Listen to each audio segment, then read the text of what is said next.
એવું નહીં કાયો B answer દે દો अरे बातचीत नहीं करो अरे आंसर दे दो यार अरे बातचीत नहीं करो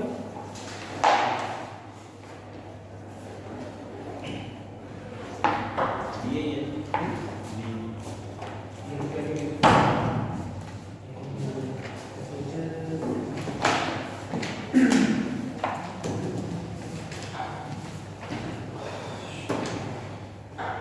लिखो बेटा क्वेश्चन लिखो इसमें the line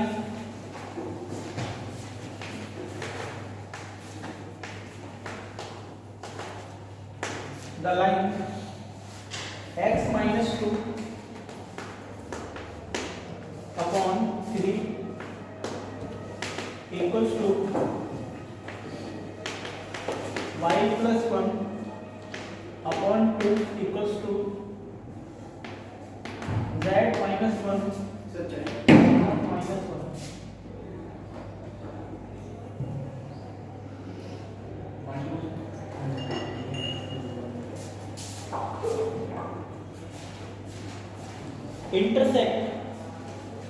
Intersect the curve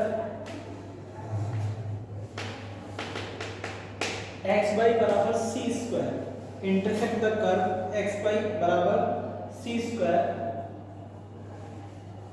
comma z equals to 0. Then the values of c. Find out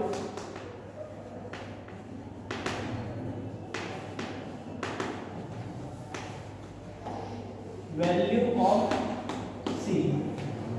c के बारे में हमें जानकारी लेनी है। क्या कहा जा रहा है कि ये 3D स्ट्रेट लाइन है x y बराबर c स्क्वायर जो रेक्टेंगुलर हाइपरबोला होता है उसको और z बराबर 0 को इंटरसेक्ट करती है। ठीक है, तो तुमसे कहा जा रहा है कि बताओ c की क्या क्या वैल्यूज आ सकती है, पॉसिबल वैल्यूज। और रेक्टेंगुलर हाइपरबोला 2 डायमेंशनल कर्व के लिए अगर बात करें तो कुछ इस तरीके से कर्व बनकर तैयार होगा इसका। तो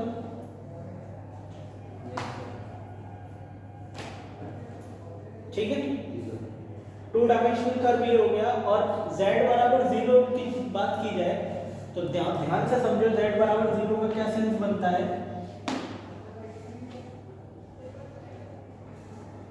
कि x axis, y axis and z axis, z बराबर 0 जो होगा वो कहीं ना कहीं ये प्लेन होगा।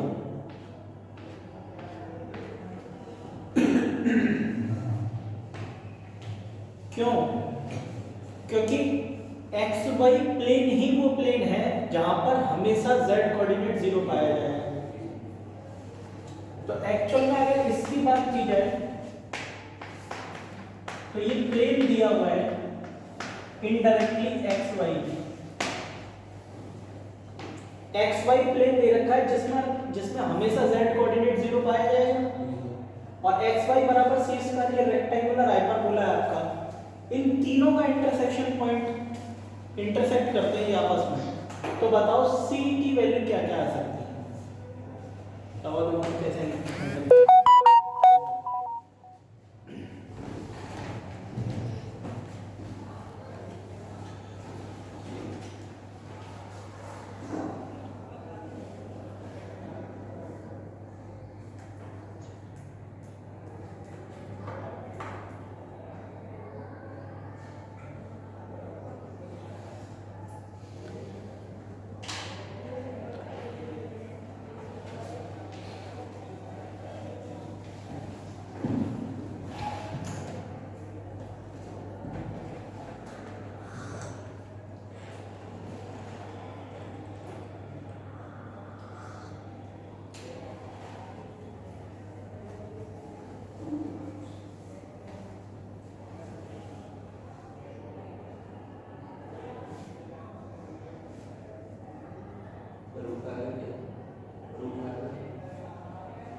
हो गया।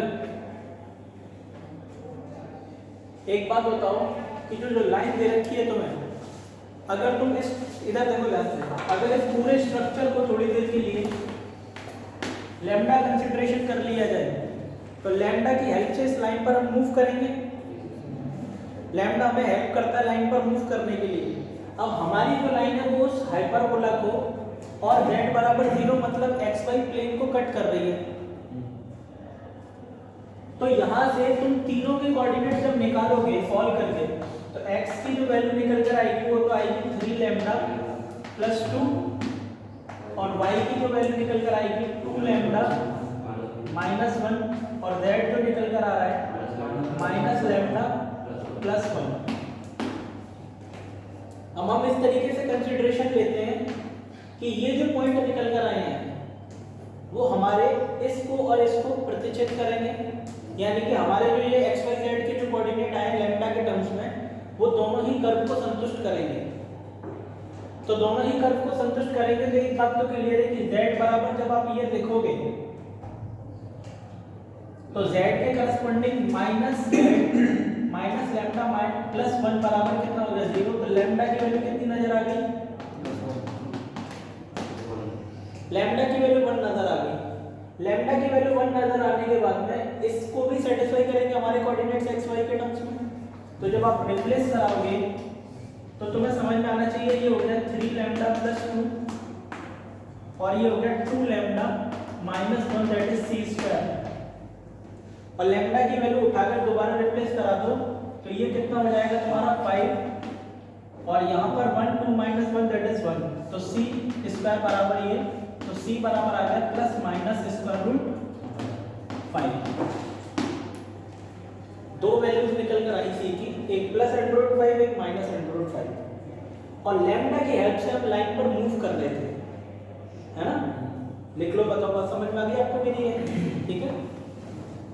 तो इस तरीके से एक अननोन फंसा के आपसे पूछा जा सकता है, बस आपको ये लाइन पर मूव करना आना चाहिए लैम्डा की हेल्प से।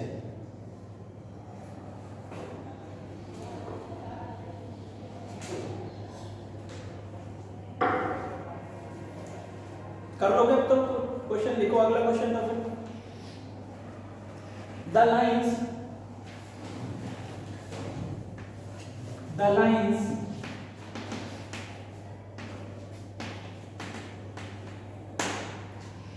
x minus 2 the lines x minus 2 upon 1 equals to y minus 3 upon 1 equals to z minus 4 upon minus k and x minus 1 upon k equals to y minus 4 upon 2 equals to z minus 5 upon 1। ठीक है, ये lines दी हुई हैं। आपसे कहा जाता है are coplanar.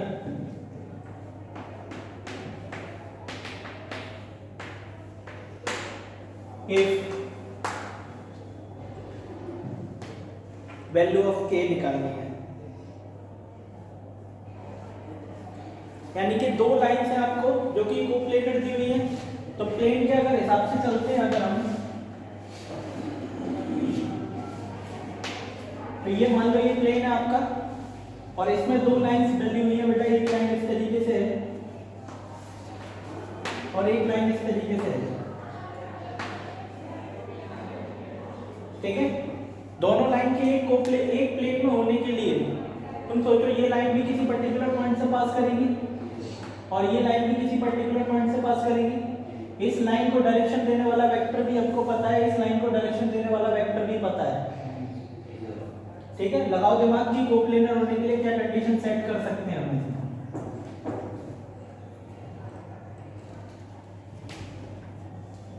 और के की वैल्यू बताओ क्या आएगी, सॉल्व करो सभी लोग ध्यान से।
-1।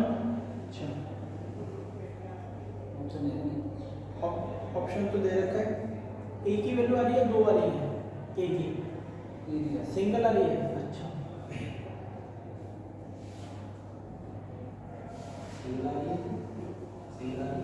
सिंगल नहीं, डबल आई, दो वैल्यूज आई हैं।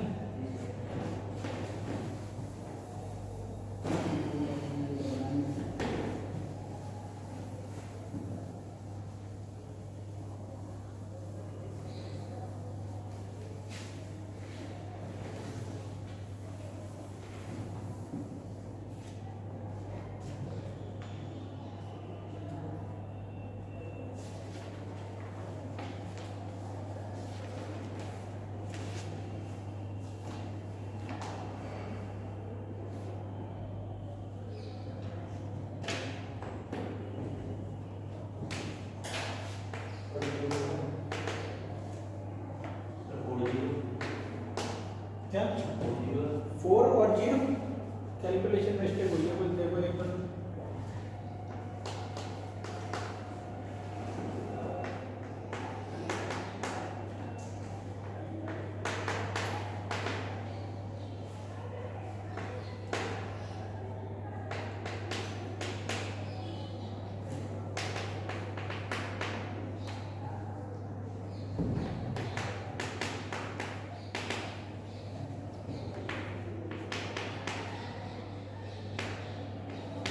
देखो, इस k को k से कंफ्यूज ना हो, मैं लैम्डा कर रहा हूं।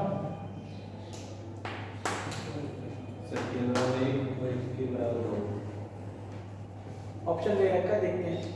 b1 वेक्टर में लैम्डा कर रहा हूं क्योंकि k में कंफ्यूजन ना हो जाए।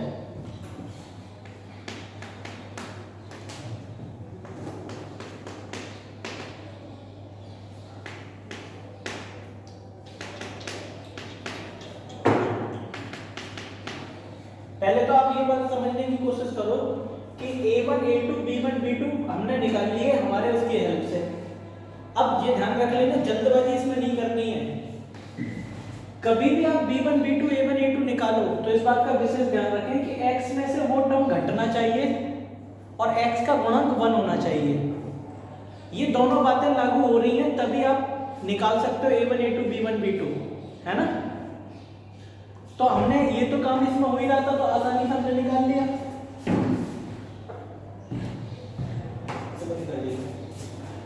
अब ये निकालने के बाद में दिमाग दौड़ाओ थोड़ा सा अपना कि b1 और b2 अगर एक ही लाइन, हाँ 0, ठीक है। अब देखो ध्यान से मेरी बात समझने की कोशिश करो। प्लेन में अगर ये दोनों लाइंस लाई कर रही हैं तो इनकी दोनों को डायरेक्शन देने वाली वेक्टर जो होगी वो भी उसी प्लेन में होगी। तो अगर प्लेन के परपेंडिकुलर वेक्टर की बात की जाए तो दोनों लाइन को डायरेक्शन देने वाले वेक्टर का क्रॉस प्रोडक्ट कर दूं तो प्लेन के परपेंडिकुलर वेक्टर पाया जाएगा। तो प्लेन के परपेंडिकुलर वेक्टर n वेक्टर बराबर होगा b1 vector cross b2 vector. अब ये प्लेन के लंबवत वेक्टर आ चुका है। अब रही बात प्लेन में वेक्टर की, तो हमारी पहली लाइन a1 पॉइंट से पास कर रही है, दूसरी a2 से। पॉइंट का मतलब होता है पोजीशन वेक्टर। इन दोनों पोजीशन वेक्टर का सब्ट्रैक्शन करने पर एक वेक्टर मिलेगा जो प्लेन में पाया जाएगा। तो जब तुम करोगे a2 vector minus a1 vector तो यहां से चेक करो minus of i minus of j plus k, plus का j होगा कहां पर? हाँ ये प्लस ही है। Minus i plus j plus k। ये बताओ a2 माइनस a1 प्लेन में पाया जाने वाला वेक्टर है और इसका हम इसके क्रॉस के साथ डॉट प्रोडक्ट 0 कर देंगे, कोप्लेनर प्रूव हो जाएगा। तो दिमाग दौड़ाओ, कोप्लेनर प्रूव करने के लिए n वेक्टर अगर निकालता हूं मैं यहां से तो एक सेकंड देखना सभी लोग ध्यान से। ये तो i j k और ये कोफिशिएंट्स पुट करोगे तो 1 1 minus of lambda lambda 2 1 check करो बस और इसको ओपन अप कर लो तो n vector equals to i 2 lambda plus 1 minus j lambda square plus 1 check करते चलना और प्लस के 2 माइनस लैम्डा चेक करना बस। अब ये जो n वेक्टर आया प्लेन के लंबवत वेक्टर पता चल गया। इस लंबवत वेक्टर का a2 माइनस a1 के साथ डॉट प्रोडक्ट 0 होगा कोप्लेनर की कंडीशन। तो कंडीशन फॉर कोप्लेनर, ठीक है। तो लिखो मेरे भाई इसको i का i से j का j से k का k से करेंगे तो तुम लिख सकते हो a2 vector minus a1 vector का डॉट प्रोडक्ट n वेक्टर के साथ बराबर 0 आना चाहिए। करो 0 तो ये हो जाएगा माइनस 2 लैम्डा माइनस 1 और माइनस लैम्डा स्क्वायर माइनस 1 और प्लस 2 माइनस लैम्डा बराबर 0। चेक करना बॉस। अब देखो ध्यान से कि ये इसको उड़ा देगा और पूरे में माइनस से मल्टीप्लाई कर दो। ये माइनस लैम्डा ये 3 लैम्डा मेंटेन करेगा और लैम्डा स्क्वायर, तो लैम्डा स्क्वायर प्लस 3 लैम्डा बराबर 0 आ रहा है। लैम्डा अगर मैं इसमें से खींच लूं तो लैम्डा प्लस 3 बराबर 0, तो लैम्डा की दो वैल्यूज आ गई, एक तो 0 आ गई और दूसरी वैल्यू कितनी आ रही है, यानी कि ये दो वैल्यूज हैं लैम्डा की जिसके लिए ये दोनों लाइन कोप्लेनर पाई जाएंगी। समझ में आ गया आपको मेरी बात? लिख लो भाई कंडीशन को कोप्लेनर के लिए।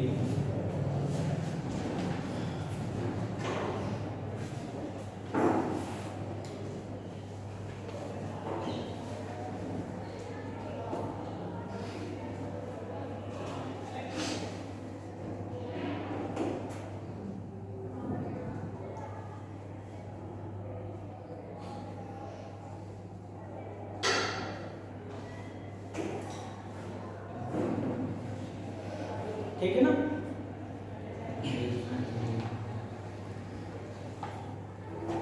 रुक जाओ, ध्यान रखो। एक्चुअल में क्या है ना, जैसे कि पहले मेरे को करा लेने दो, उससे क्या होगा कि हो सकता है कि मैं जो कराऊं ना उसमें ही कुछ तुम्हें क्लिक कर जाए और फिर तुम्हारे जो फिर भी रह जाएंगे ना उसको उनको निपटा लेंगे, है ना। पहले मुझे करा लेने दो थोड़े देर, क्योंकि मैं भी सेलेक्टिव क्वेश्चंस ही करा रहा हूँ, सारे नहीं करा रहा मैं। लिखो एक क्वेश्चन लिखना, distance between two parallel planes, distance between two parallel planes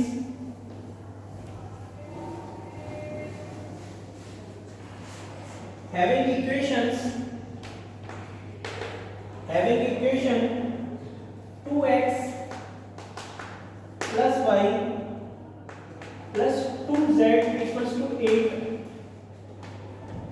and 4x plus 2y plus 4z plus 5 बराबर 0।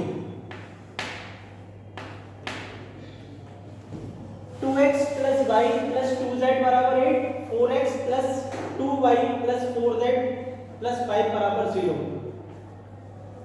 Perpendicular distance between two planes निकालो। Perpendicular distance between two planes,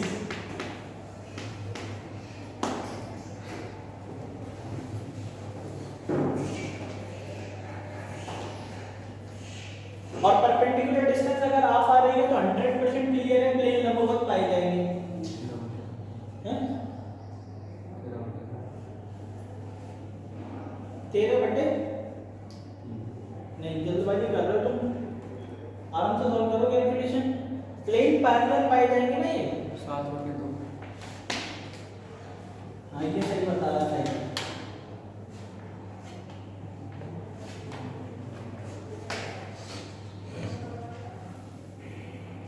जल्दबाजी में कर रहा भाई, जल्दबाजी का काम शैतान का होता है।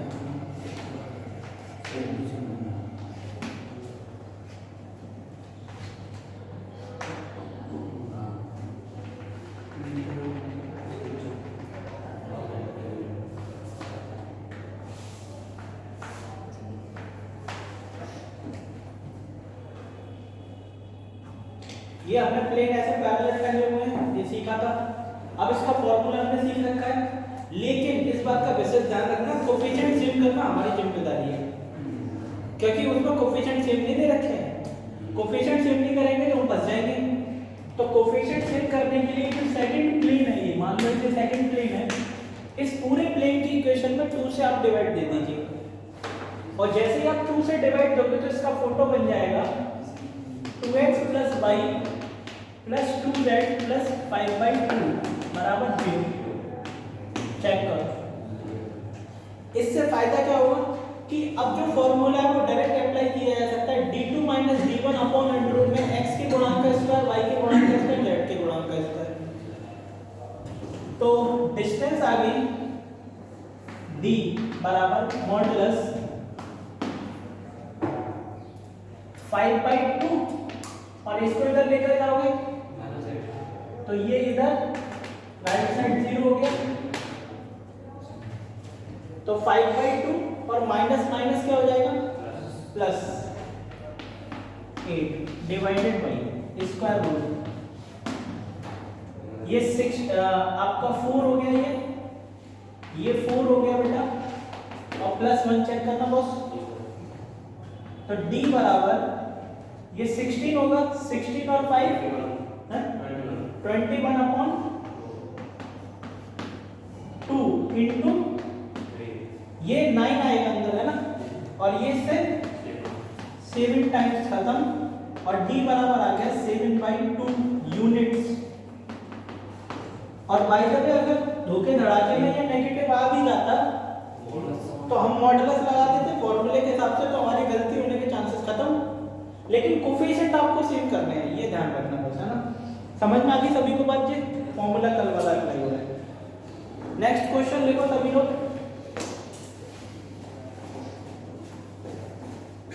Align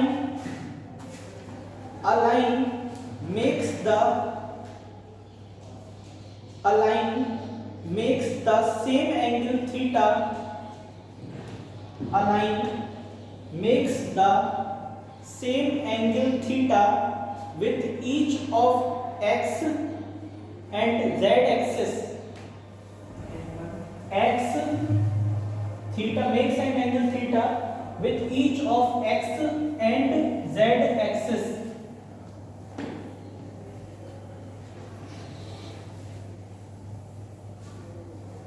X and z axis. Full stop. If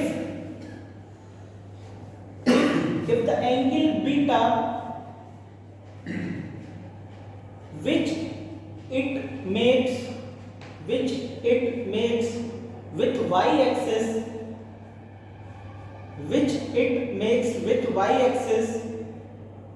such that question में दिया है कि sin स्क्वायर बीटा बराबर आता है 3 sin square theta. sin square beta बराबर आता है 3 sin square theta. then cos square theta equals to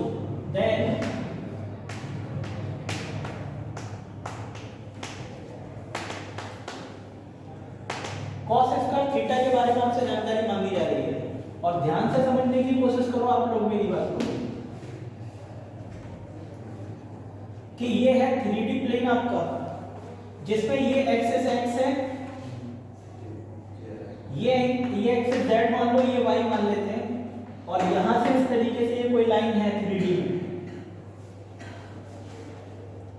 और दिमाग दौड़ाओ, इसका x एक्सिस से जो एंगल बन रहा है दैट इज थीटा, और इसका z एक्सिस से भी जो एंगल बन रहा है वो भी थीटा, बट इसका y एक्सिस से जो एंगल बन रहा है that is known as beta.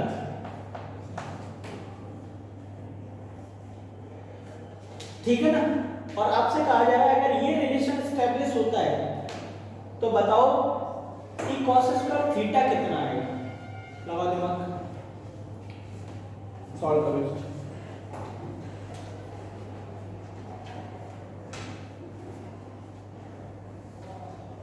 जो चीजें पढ़ी है वही अप्लाई करो। डायरेक्शन कोसाइन के नाम की चीज पढ़ी है आप लोगों ने, है ना, वही अप्लाई करो। डायरेक्शन कोसाइन का आर्टिकल का क्वेश्चन है ये।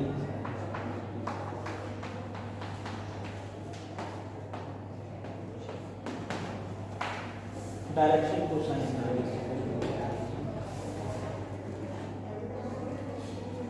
ये देखना, ये आ रहा है किसमें आ रहा है।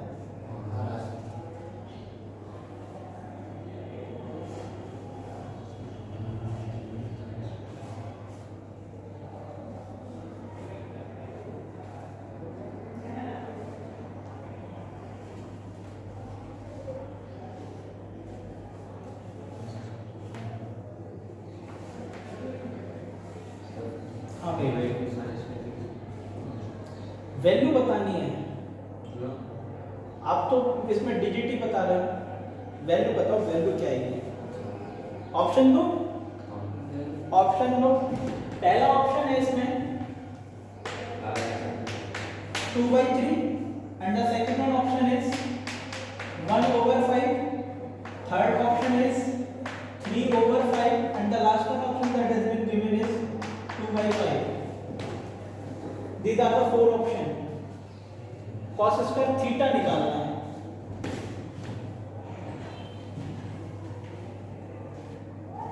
अभी तो हो जाना चाहिए अब।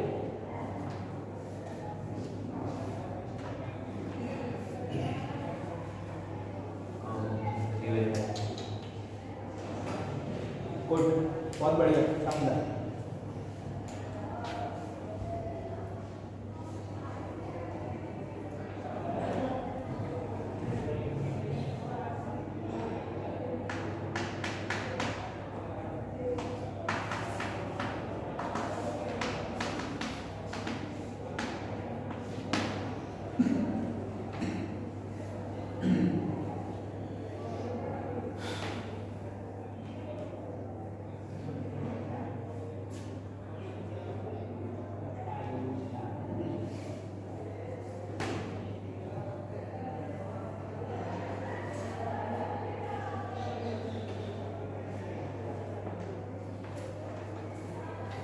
हुआ कि नहीं हुआ?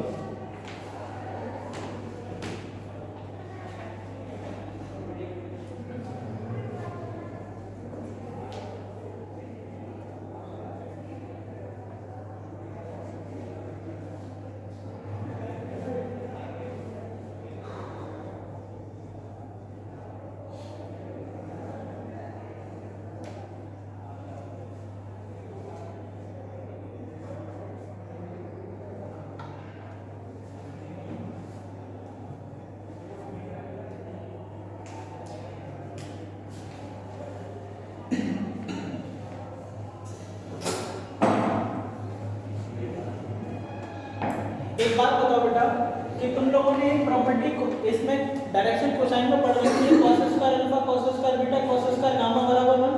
अब हुआ क्या है, cos स्क्वायर अल्फा और cos स्क्वायर गामा हो गए हैं बराबर।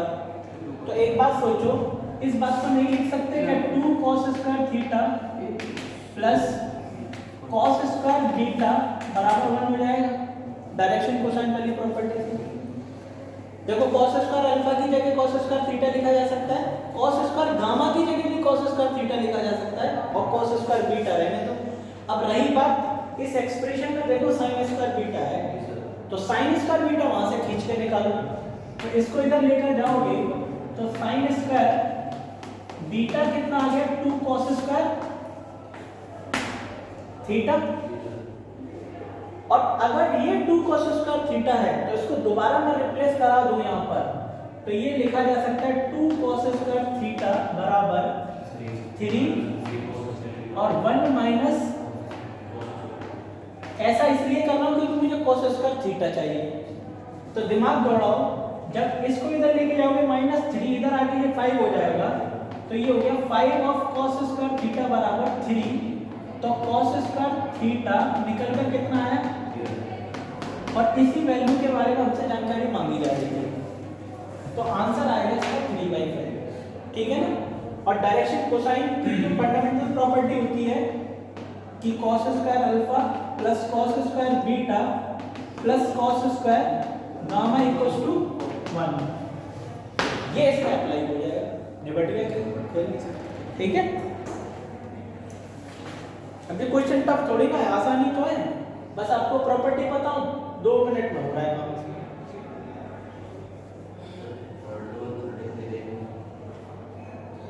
अगला क्वेश्चन लिखो, क्या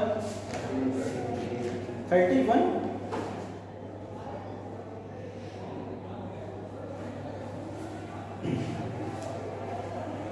हो जाएगा वो, लेकिन रुक जाओ। देखो, इफ द एंगल थीटा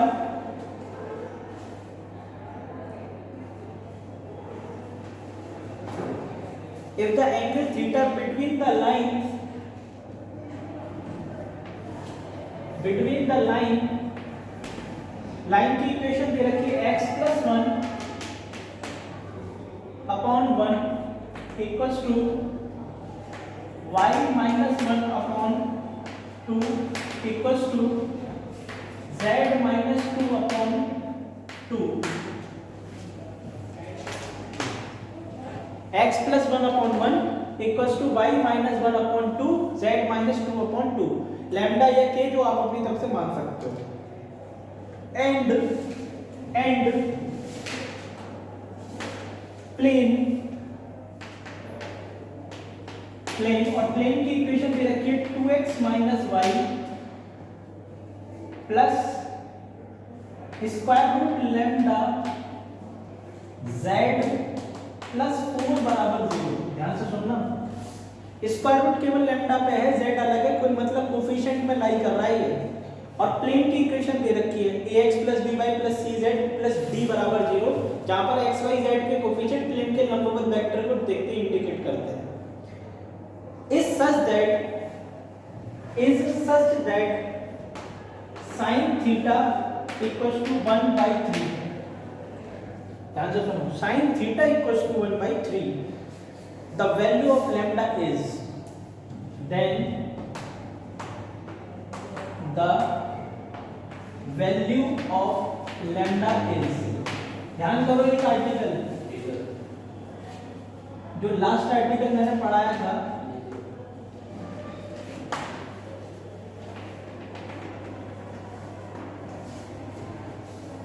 ठीक है।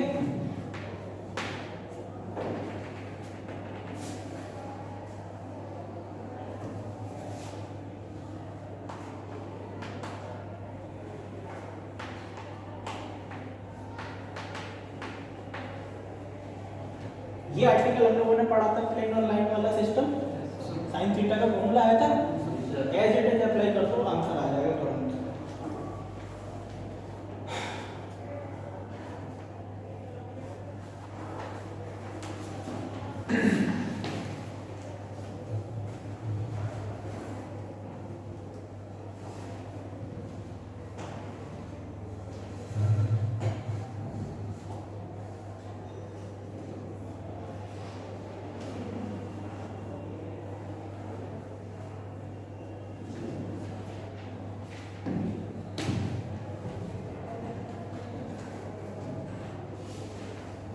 हो गया?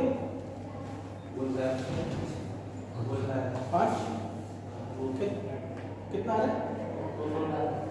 4.5 2/5। कोई गड़बड़ हो रही है बेटा, कैलकुलेशन चेक करो एक बार। तुम्हारा कितना आ रहा है रॉबिन? 5/3। सही है, सही है। कुछ हल्की गड़बड़ हो गई थी कैलकुलेशन, कैलकुलेशन मिस्टेक हुई थी। सही है, 5/3 ही आएगा।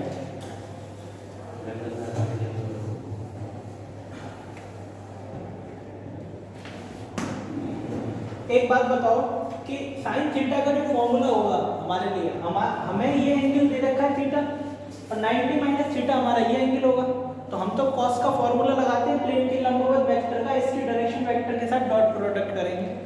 तो जब प्लेन के लंबवत वेक्टर की बात करूं तो प्लेन के लंबवत वेक्टर एन वेक्टर तो किस तरीके से आएगा 2i माइनस जे, देखते चलना, प्लस स्क्वायर रूट लैम्डा, है ना।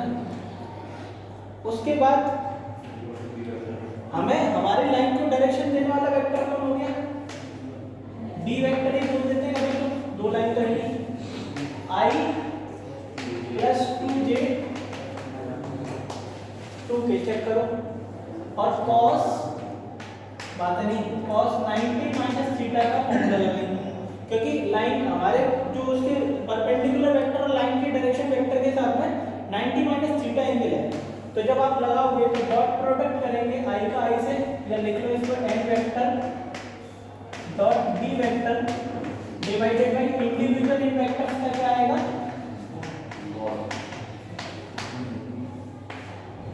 चेक कर लो बॉस। और यहाँ से साइन हो गया ये, तो साइन थीटा इक्वल्स टू 1/3 दे रखा है क्वेश्चन में हमको, बराबर i का i से j का j से k का k से, तो ये कितना आ गया 2 minus 2 plus 2 square root lambda divided by इसका करेंगे तो कितना हो जाएगा स्क्वायर रूट 5 प्लस लैम्डा, क्योंकि अंडर रूट लैम्डा का स्क्वायर करेंगे, और इधर देखना 4 प्लस 1 तो 8 और 1 जे इससे खत्म हो जाएगा ना, और इसको ये इससे खत्म, इधर करके स्क्वायर कर दो, तो लैम्डा प्लस 5 बराबर कितना आएगा भाई, इसको इधर ले जाएंगे, लैम्डा बराबर 5/j हमारा फाइनल आंसर होगा इसका, ठीक है। तो बताओ बात समझ आ गई। अगला लिखो question,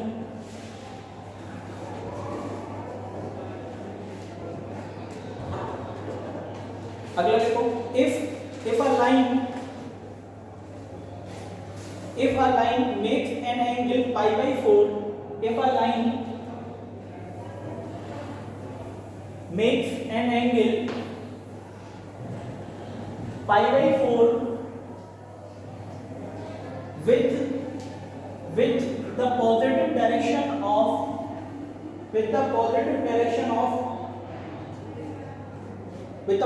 direction of each x-axis and y-axis, comma, then the angle that the line makes with the positive direction of z-axis is,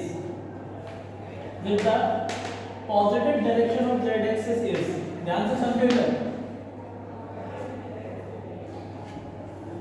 ये आपको दे रखा है एक्स वाई जेड का सिस्टम, तो ये एक्स एक्सिस, ये वाई एक्सिस और जेड एक्सिस, और इसमें क्लियरली आइडेंटिफाई किया है only we are discussing about the positive direction of x axis, positive direction of y axis and z axis.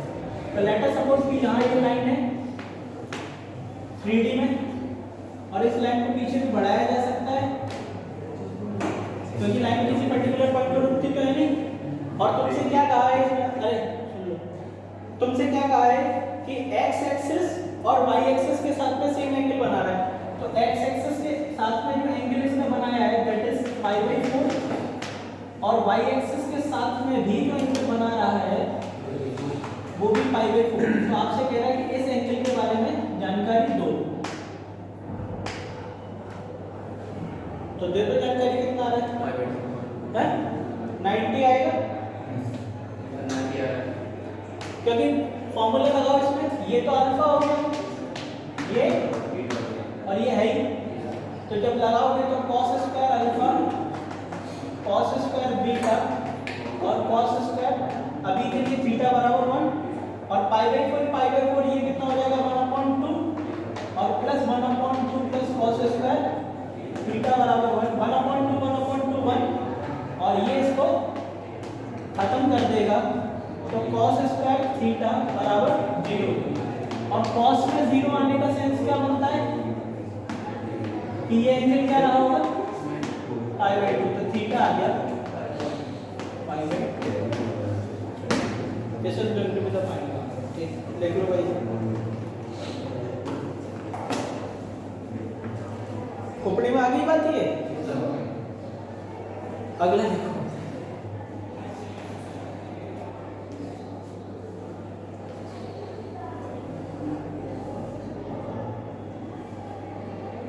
अगला देखो इसमें, let the points A, let the points A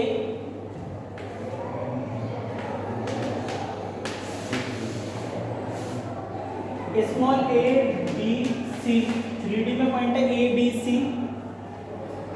and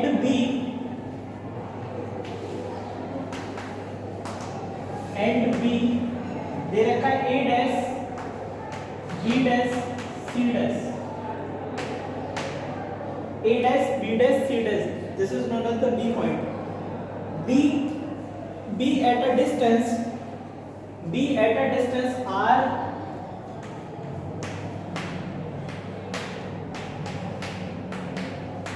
and r dash from origin. These are the 2 points in a 3D space having distance r and r dash from the origin of a Cartesian plane. ठीक है, ये जानकारी आपको दी हुई है। From the origin full stop. The line AB passes through origin when the line AB passes through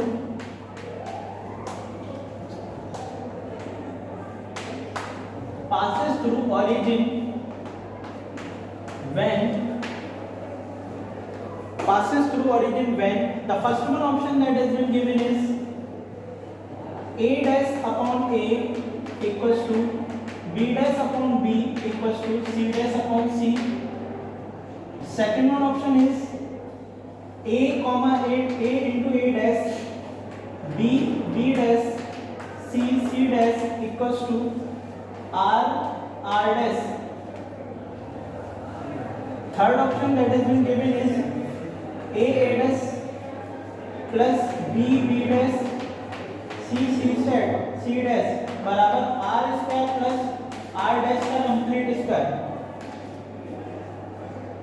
और last option दे रखा है आपको नन ऑफ दिस।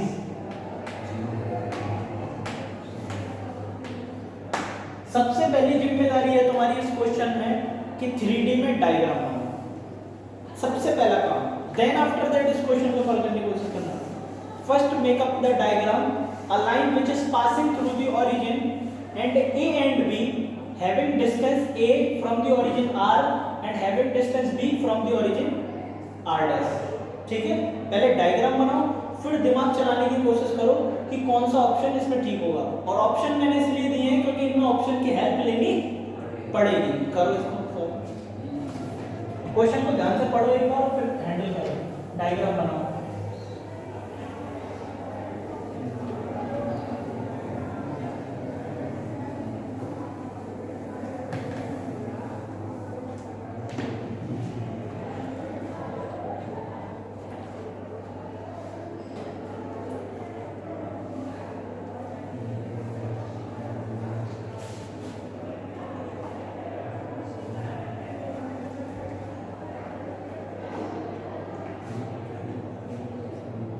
डायग्राम बनाओ, डायग्राम हो गया क्या है?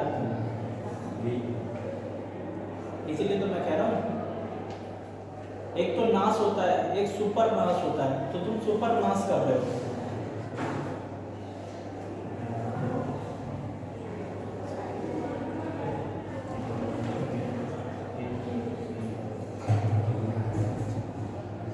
डायग्राम बनाए बिना सलमान खान बन रहे हैं।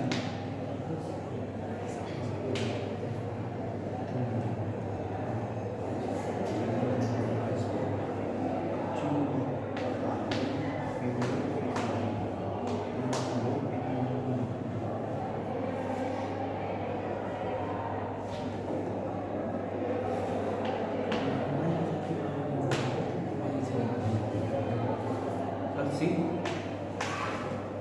नहीं बनो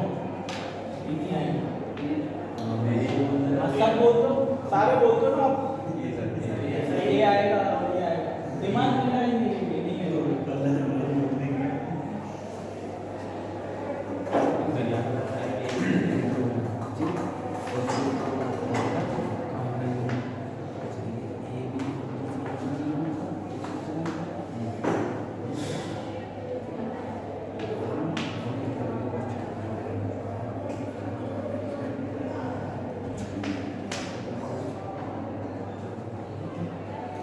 पहले तो ये बात समझने की कोशिश करो आप मेरी बात को कि ये जो लाइन है वो ए बी से पास कर रही है और मूल बिंदु से भी जा रही है कि नहीं? ए बी और मूल बिंदु से जाने वाली लाइन है। तो क्या हम इसको इस तरीके से नहीं लिख सकते? इस लाइन की इक्वेशन अगर मुझे लिखनी है तो x minus 0 upon a minus a dash y minus 0 upon b minus b dash और z minus 0 upon c minus c dash बराबर 0। क्यों ऐसा कह रहा हूं मैं? क्योंकि इन दोनों में से अगर आप सब्ट्रैक्ट करते हो a के पोजीशन वेक्टर को b के पोजीशन वेक्टर में से तो डेफिनेटली लाइन की डायरेक्शन में एक वेक्टर आ जाएगा। अब काफी लोगों के दिमाग में ये मतलब प्रश्न उठ सकता है कि सर आपने a को 0 से क्यों नहीं सब्ट्रैक्ट कर दिया तो अभी तो डायरेक्शन आ जाएगी, b को c से 0 से क्यों नहीं कर दिया डायरेक्शन आ जाएगी। क्यों? क्योंकि ऑप्शन में a डैश और b डैश दोनों इन्वॉल्व हैं। ऐसा नहीं है कि केवल a है और a डैश नहीं है, a डैश भी इन्वॉल्व है, b डैश भी इन्वॉल्व है, यानी कि डैशेस वाले भी सारे पॉइंट इन्वॉल्व हैं और वैसे भी इन्वॉल्व हैं। तो मेन मुद्दा इसीलिए हमने इनको सब्ट्रैक्ट किया है जिससे कि डायरेक्शन मिल पाए। अब थोड़ा सा दिमाग दौड़ाने की कोशिश करो कि ये जो लाइन ये आपके पास में पॉइंट 0 ओरिजिन के करस्पॉन्डिंग लाइन तैयार हुई है, इसमें सेटिस्फाई होने वाला पॉइंट 0 0 था। तो जब इन पॉइंट्स को चेंज करके ओरिजिन वालों को a b और c करोगे तो अभी भी तो कोई दिक्कत नहीं, क्योंकि ये भी तो वही लाइन की इक्वेशन है। अब ये लाइन ओरिजिन से पास कर रही है तो x y z की जगह 0 लिख सकता हूं कि नहीं लिख सकता? तो जब इसकी जगह 0 लिखोगे तो ये खत्म हो जाएंगे। ध्यान से सुनो, x y z की जगह 0 लिख सकता हूं और माइनस का मेंटेनेंस अगर करता हूं तो इस तरीके की फोटो भी तुम्हें समझ में आनी चाहिए।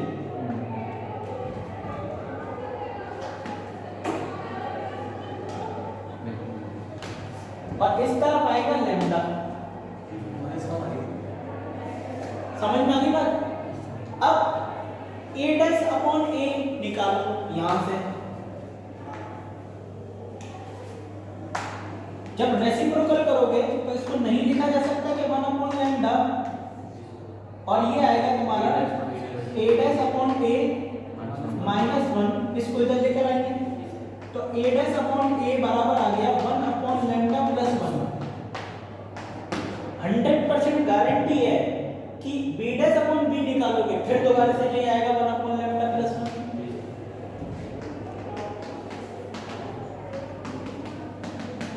और c डैश अपॉन c निकालोगे तो 1 अपॉन लैम्डा प्लस 1 ये भी आएगा।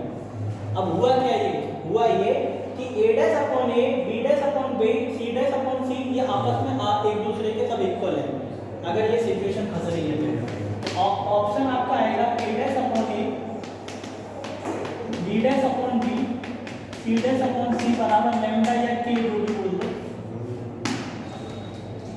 ये आ गया। और पहला ऑप्शन मैच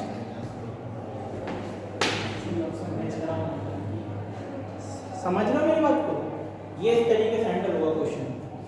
देख लो एक बार, बताओ। अच्छा, इसमें मैंने 3 लाइनें चेंज की हैं बदल बदल के, वो तुम्हारा दिमाग लगाना है, वो मैंने लिखा नहीं है, ठीक है? इस तरीके से खेल खेलना है इसमें।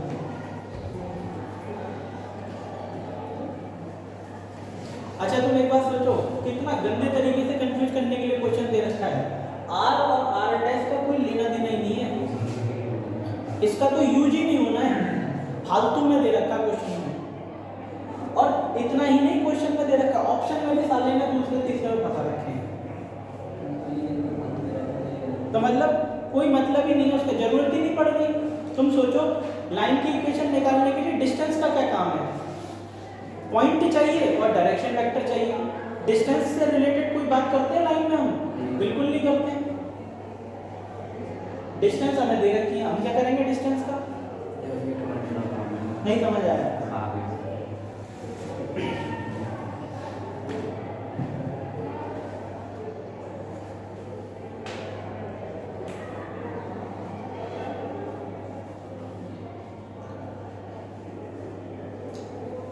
लिख लिए भाई, ठीक है। अगला क्वेश्चन लिखो। Next question, the direction ratios of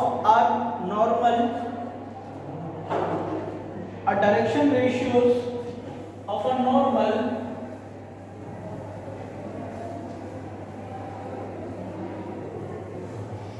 to the plane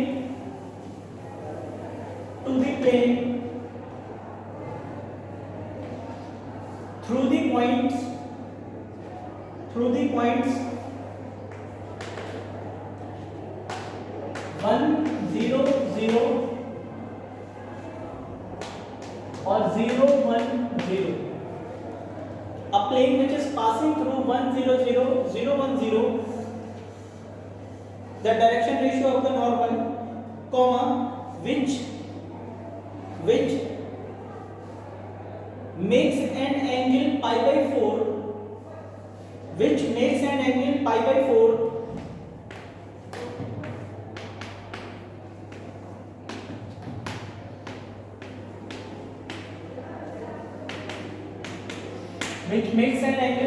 4 with the plane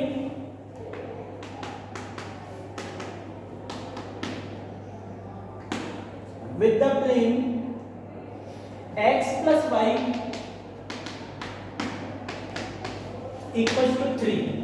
This is not a straight line, this is the plane x plus y equals to 3, क्योंकि z 0 है, लगने लगता है कि लाइन है प्लेन ही।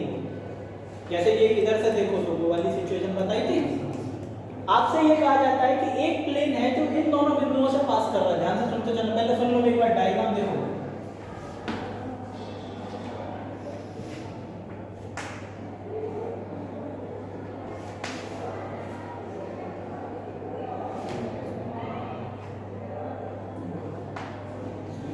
ये planes के बीच में एंगल दे रखा है आपको पाई बाई 4, यानी कि ये प्लेन आपस में इंटरसेक्ट कर रहे हैं और प्लेन्स के बीच में एंगल दिया है पाई बाई 4। तो जाहिर सी बात है इनके परपेंडिकुलर वेक्टर्स के बीच में भी एंगल पाई बाई 4 होगा। तुम सोचो ये प्लेन और ये प्लेन अगर पाई बाई 4 पे झुका दिए जाए तो इस पे लंब गिराओ, इस पे लंब गिराओ, इनके बीच में पाई बाई 4 पाया जाएगा। ये सिस्टम मैंने बताया था। अब मेन मुद्दा क्या है कि ये एक प्लेन जो है वो इन दोनों बिंदुओं से पास कर रहा है, तो इसके परपेंडिकुलर वेक्टर निकालने के लिए निकालना पड़ेगा और उसका इसके परपेंडिकुलर वेक्टर के साथ डॉट प्रोडक्ट करने पर जो एंगल आएगा उसको मैं पाई बाई 4 के बराबर करूंगा, cos अल्फा वाला केस। तो मेन मुद्दा क्या है कि इसका वेक्टर जब n वेक्टर निकालोगे n1 तो इसका क्या आएगा, केवल i प्लस j आ जाएगा।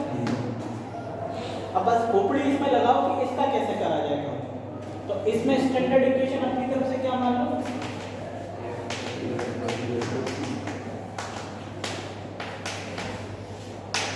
और तुम्हारा दिमाग किस पर होना चाहिए, केवल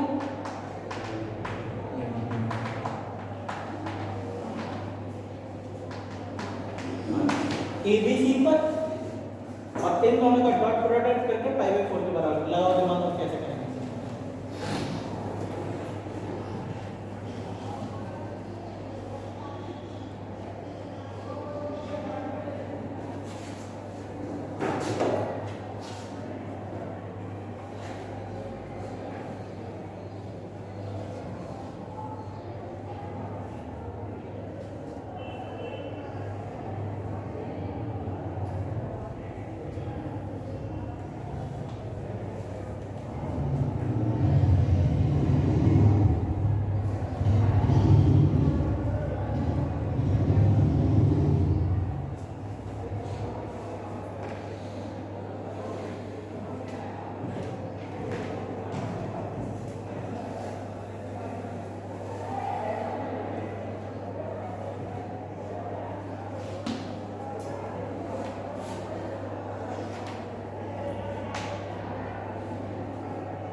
क्वेश्चन ऐसा एक प्लेन है जो दो बिंदुओं से पास कर रहा है, आपसे एक आया था वो प्लेन जो है इस वाले प्लेन के साथ π/4 एंगल बना रहा है, तो बताओ उस प्लेन का जो लंबवत वेक्टर होगा उसका डायरेक्शन कोसाइन क्या होगा।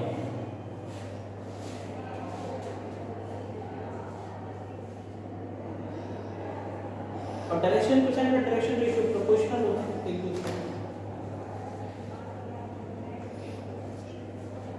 क्वेश्चन आसान नहीं है, ज़्यादा ठीक है नहीं है, ये समझने में ज़्यादा जो मत करना कि कुछ बवाल कर बैठ गए।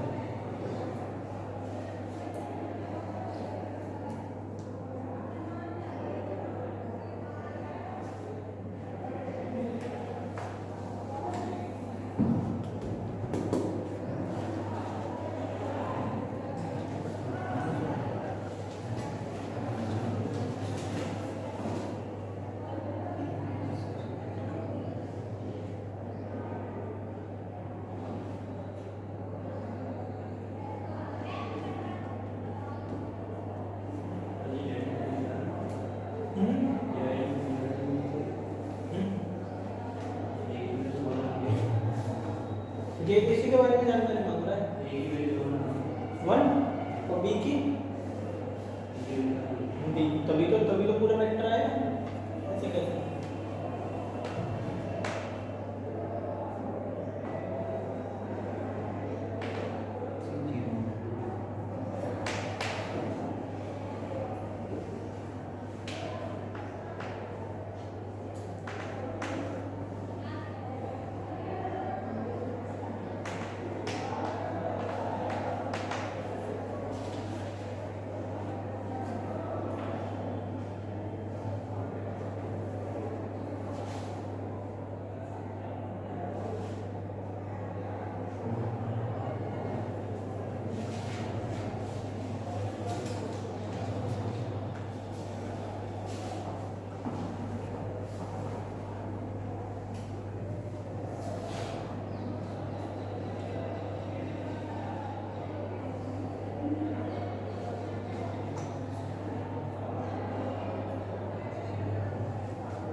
समझ में आ रहा है कि अच्छा एक बात बताओ, एक बात सुनो, मैं क्या कह रहा हूँ तुमसे कि ये जो प्लेन है मान लो P1, ये इन दोनों बिंदुओं को सेटिस्फाई करेगा कि नहीं करेगा, और अगर ये संतुष्ट करेगा इन दोनों बिंदुओं को तो इक्वेशंस के बेसिस पर बात करो तो 1 0 0 के करस्पॉन्डिंग ये दोनों 0, तो a + d बराबर कितना आ गया 0, और 1 0 1 0 के लिए b + d बराबर कितना आ गया, तो b बराबर कितना आया पहले देखिए, b बराबर a आ गया है कि नहीं, तो b बराबर a आने पर मतलब ये है कि इसके पोजीशन वेक्टर जो है परपेंडिकुलर वेक्टर या b की जगह a लिखा जा सकता नहीं लिखा जा सकता, और जब मैं इसके साथ डॉट प्रोडक्ट करूंगा तो cos का एंगल जो आएगा cos π/4 1/√2 मेंटेन करेगा, तो आएगा i से j का j के साथ करोगे तो फोटो बनेगी कैसी इसकी 2a अपॉन स्क्वायर रूट में 2a² + c², तो 2a² + c² और स्क्वायर रूट 2, ये इसको खत्म, और यहां से जब इसको इधर लेकर जाओगे मेरे भाई तो ये 2a² + c² = 4a² बन चुका है, और इसको उधर ले जाकर सब्ट्रैक्ट कर दिया जाए तो c² वाले भैया आ जाएंगे 2a², तो c बराबर कितना आ गया,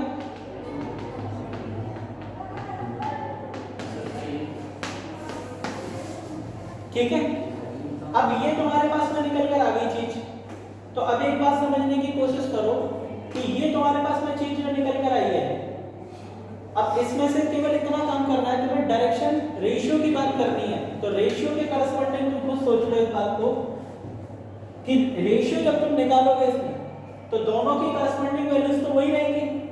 तो रेशियो जब निकालोगे तो तुम्हारे पास में रेशियो इनका कितना आ जाएगा, जब डायरेक्शन रेशियो की इसकी बात करेंगे तो ए बी सी इनके करस्पॉन्डिंग जो रेशियो होंगे, अगर के ए को तुम थोड़ी देर के लिए कोई भी अननोन अपनी तरफ से मान लो तो सी बाई ए और ए बाई ए और ए बाई ए, ये तो 1 और 1 और सी बाई ए √2।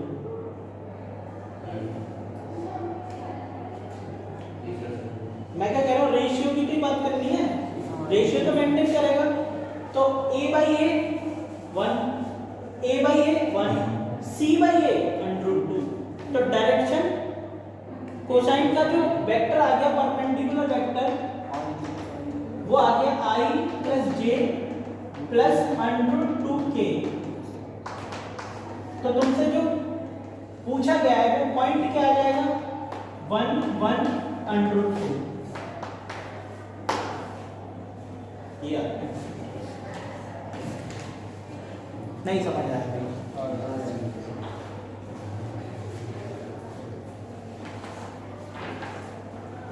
क्योंकि स्टैंडर्ड अपीयरेंस के लिए वैल्यू तो निकाल नहीं पाएंगे, रेशियो में बात की जाएगी और रेशियो का खेल इस तरीके से खेला जाएगा।